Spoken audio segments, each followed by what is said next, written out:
Assalamualaikum warahmatullahi wabarakatuh. Halo semua, di video kali ini kami akan menjelaskan mengenai etika dalam bisnis, yaitu etika produksi dan pemasaran. Tapi sebelum kami menjelaskan ke materinya, izinkan kami memperkenalkan diri, yaitu saya Ina Aprilia Kartika. Saya Putri Andini. Saya Rinda Suharti. Nah, langsung kita masuk ke materi ya. Yang pertama yaitu mengenai etika produksi. Sebelum kita mengetahui tentang etika produksi, mari kita mengetahui tentang produksi. Produksi yaitu merupakan kegiatan menghasilkan barang atau jasa guna menambah nilai kegunaan atau manfaat suatu barang dengan menggunakan sumber daya yang ada. Kegiatan produksi ini memiliki fungsi yaitu menciptakan barang dan jasa sesuai dengan kebutuhan masyarakat sekarang pada waktu, harga, dan jumlah yang tepat. Dalam kegiatan produksi hendaklah dilaksanakan dengan mengikuti prosedur yang telah ditetapkan yang dapat menjamin produksi barang jadi memenuhi spesifikasi yang ditentukan. Dalam kegiatan produksi memiliki tujuan, yaitu yang pertama memperbanyak jumlah barang dan jasa, menghasilkan barang dan jasa yang berkualitas tinggi, memenuhi kebutuhan sesuai dengan peradaban, mengganti barang-barang yang rusak atau habis, memenuhi pasar dalam negeri untuk perusahaan dan rumah tangga, memenuhi pasar internasional, dan yang terakhir meningkatkan kemakmuran. Jadi dapat disimpulkan bahwa etika produksi adalah seperangkat prinsip-prinsip dan nilai-nilai yang menegaskan tentang benar dan salahnya hal-hal yang dilakukan dalam proses produksi atau dalam proses penambahan nilai guna barang.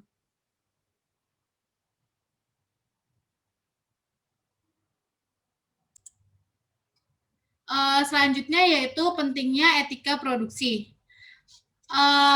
Dalam proses produksi, sebuah produsen pastinya berusaha untuk menekan biaya produksi agar mendapatkan laba sebanyak-banyaknya.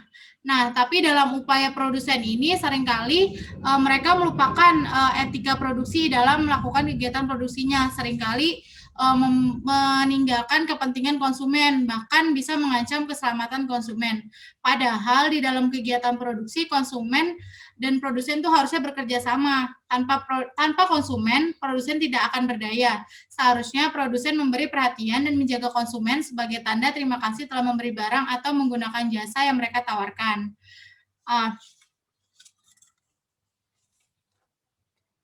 Contoh pelanggaran etika bisnis di zaman sekarang itu seperti penggunaan merkuri dalam produk kosmetik. Itu seringkali ya kita temuin kalau misalkan kosmetik itu mempercepat putih atau ibarat kata sekarang itu glowing, padahal di dalam produknya itu banyak menggunakan merkuri yang tidak baik untuk kesehatan, bahkan bisa dibilang sangat berbahaya.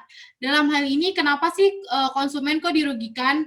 Karena konsumen ini secara tidak langsung tidak mengetahui secara terperinci mengenai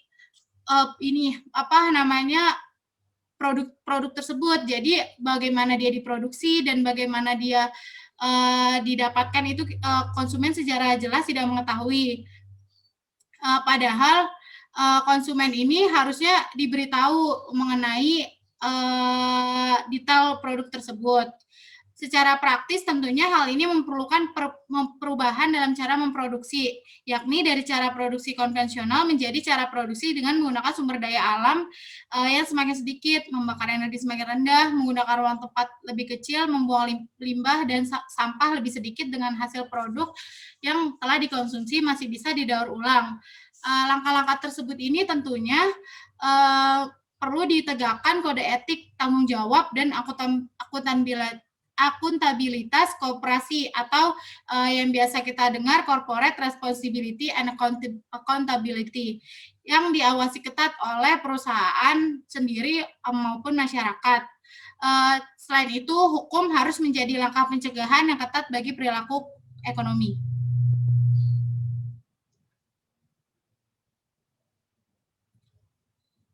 Selanjutnya ada pandangan kontrak kewajiban produsen terhadap konsumen.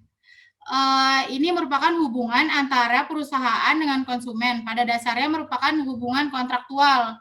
Maksudnya, perusahaan berkewajiban untuk memberikan produk sesuai dengan karakteristik yang dimaksud dan konsumen memiliki hak korelatif untuk memperoleh produk dengan karakteristik yang dimaksud.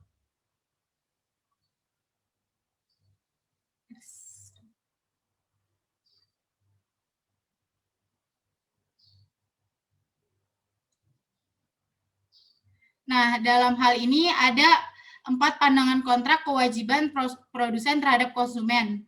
Yang pertama yaitu kewajiban untuk mematuhi. Kewajiban ini memberikan suatu produk dengan karakteristik persis seperti yang diperjualbelikan. Hal ini dapat mendorong konsumen untuk membeli dengan sukarela dan membentuk pemahaman konsumen tentang apa yang akan dibelinya. Jadi, pihak penjual wajib memenuhi klaim tentang produk yang dijual dengan aslinya. Lalu selanjutnya kewajiban untuk mengungkapkan. Ini dimaksudkan penjual harus dapat mengungkapkan dengan tepat apa produknya dan apa saja syarat penjualannya. Ini bermaksud untuk memberikan semua fakta pada konsumen tentang produk tersebut sebelum konsumen membelinya. Lalu selanjutnya kewajiban untuk tidak memberikan gambaran yang salah. Ini dimaksudkan agar produk yang dijualkan ini digambarkan dengan benar, harus membangun pemahaman yang sama tentang barang yang ditawarkan dengan apa yang konsumen pikirkan. Jadi produk yang diperjualbelikan sama konsumen itu harus sama. Nah, terus selanjutnya ada kewajiban untuk tidak memaksa. Pembeli bertindak irasional karena rasa takut atau tekanan emosional saat penjual mengambil keuntungan dari rasa takut atau tekanan emosi pembeli untuk membeli sesuatu yang tidak akan dibelinya jika berpikir secara rasional. Maka penjual berarti menggunakan paksaan atau pengaruh untuk memaksa. Jadi penjual itu tidak boleh memaksakan kehendak pembeli dalam transaksi jual beli. Selanjutnya akan dijelaskan oleh Putri Andini.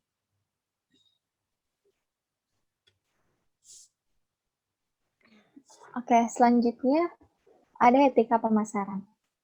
Pemasaran adalah salah satu kegiatan pokok yang perlu dilakukan oleh perusahaan, baik itu perusahaan barang atau jasa, dalam upaya untuk mempertahankan kelangsungan hidup usahanya.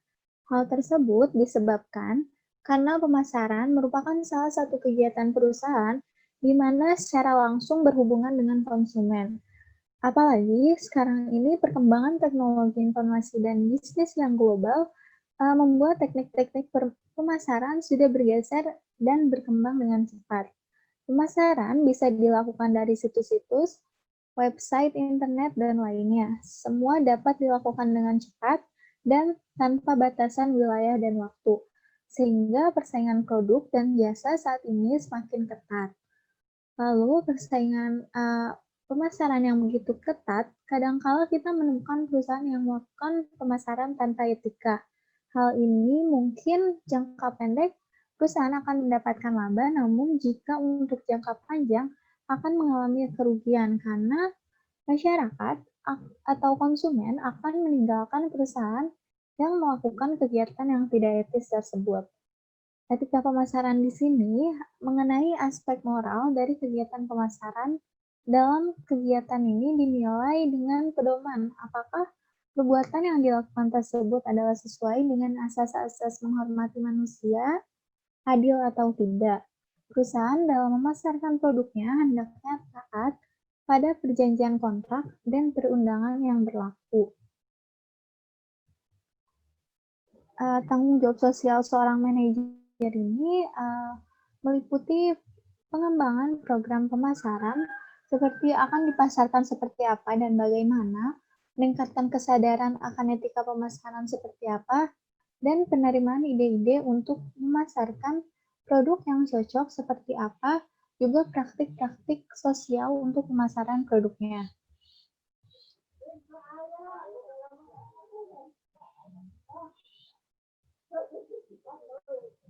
Selanjutnya ada ruang lingkup etika pemasaran. Yang pertama, manajer pemasaran harus menerima tanggung jawab atas konsekuensi dan tindakan mereka.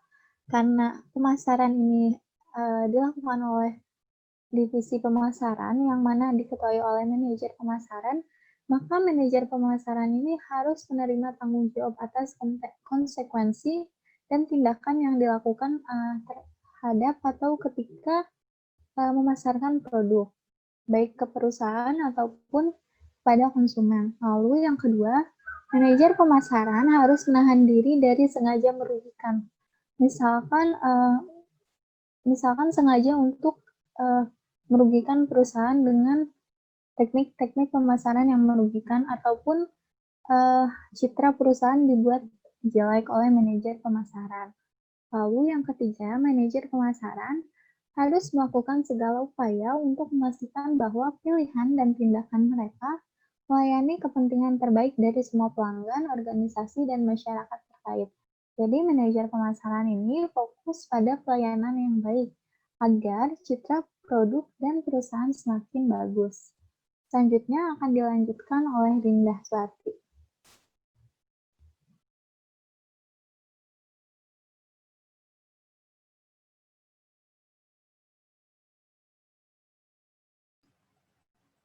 Selanjutnya adalah langkah-langkah menerapkan etika pemasaran.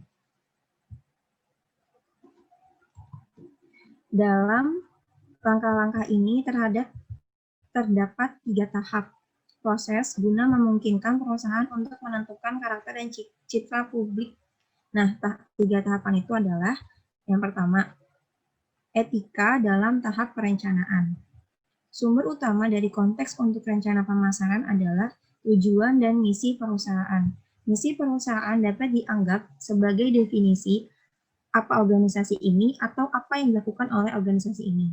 Untuk memasukkan etika ke dalam tahapan perencanaan, misi perusahaan harus didefinisikan dalam hal melayani pelanggan dan mematuhi kebutuhan mereka daripada tujuan-tujuan perusahaan sentris, seperti membuat uang paling banyak. Mungkin faktor yang paling penting dalam mempromosikan dalam etika pemasaran ini selama fase perencanaan mendefinisikan visi perusahaan. Yang tahapan kedua, etika dalam tahap implementasi. Tahap implementasi melibatkan menempatkan strategi pemasaran dalam tindakan dengan menggunakan bauran pemasaran, yaitu harga, promosi, produk, dan tempat. Setiap perusahaan akan mendasarkan rencananya pada kebutuhan rinci pelanggan dan strategi yang dipilih untuk memenuhi kebutuhan tersebut. Dari segi harga, praktik yang tidak etis dapat mencakup persekongkolan, tender, atau predatory pricing. Ini adalah tanggung jawab perusahaan untuk terlibat dalam penentuan harga pasar yang wajar untuk memungkinkan pelanggan agar mendapatkan produk terbaik yang tersedia. Perusahaan juga harus menggunakan metode promosi yang positif dan menghindari iklan negatif serta mempromosikan kebenaran dan kejujuran tentang suatu produknya. Tahapan yang ketiga adalah etika dalam tahap kontrol.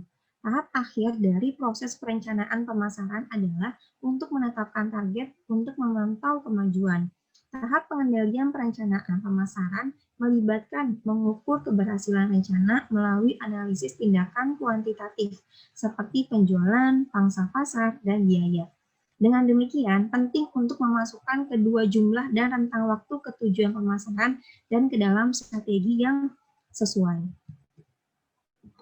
Selanjutnya, hal-hal yang tidak sesuai dengan etika pemasaran. Yang pertama, menutupi kelemahan produk. Seperti yang tadi sudah dijelaskan sama teman-teman saya, saat kita memasarkan suatu produk, kita harus menjelaskannya secara jujur gitu.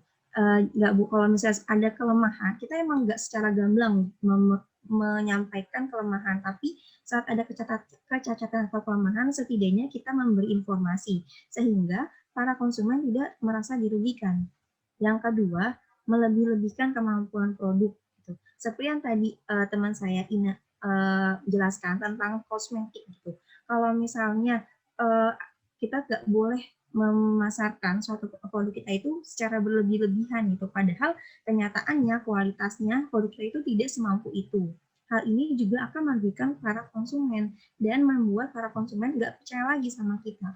Mungkin awal-awal konsumen akan sangat percaya gitu ya dengan kelebihan produk kita. Tapi saat dicobanya sekali ternyata tidak benar, tidak sama dengan yang kita sampaikan, mereka akan merasa dibohongi dan rasa kepercayaannya akan hilang dan tidak menjadi konsumen tetap kita lagi.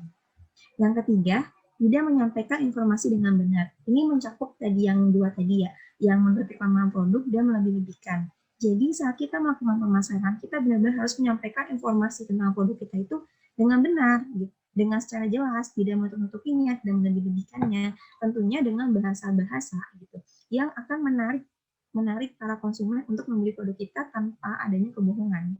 Yang keempat, mengecoh konsumen dengan meniru fitur produk lain. Maksudnya adalah di sini kita kayak plagiaris gitu, kayak meniru produk lain gitu. Yang mungkin kita melebih-lebihkannya, tapi sebenarnya produk kita itu sebenarnya sama gitu. Atau dengan cara membanding-bandingkan produk kita dengan produk yang lain gitu. Membanding-bandingkan ini adalah dengan bahasa-bahasa yang negatif yang menjatuhkan produk lawan. Tentunya ini nggak bisa gitu menarik para konsumen, karena akan dianggap kenapa kita mempromosikan produk ini dengan menjatuhkan produk lainnya, padahal kita juga bisa mempromosikan produk kita tanpa menjatuhkan produk lainnya.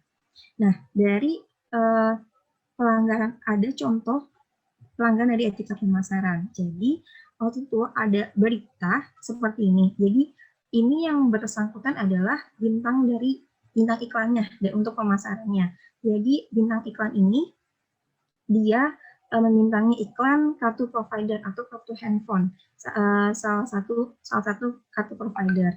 Lalu belum ada jangka 1 tahun, bahkan baru 3-6 bulan, bintang iklan ini sudah direkrut kembali oleh kartu provider yang lainnya.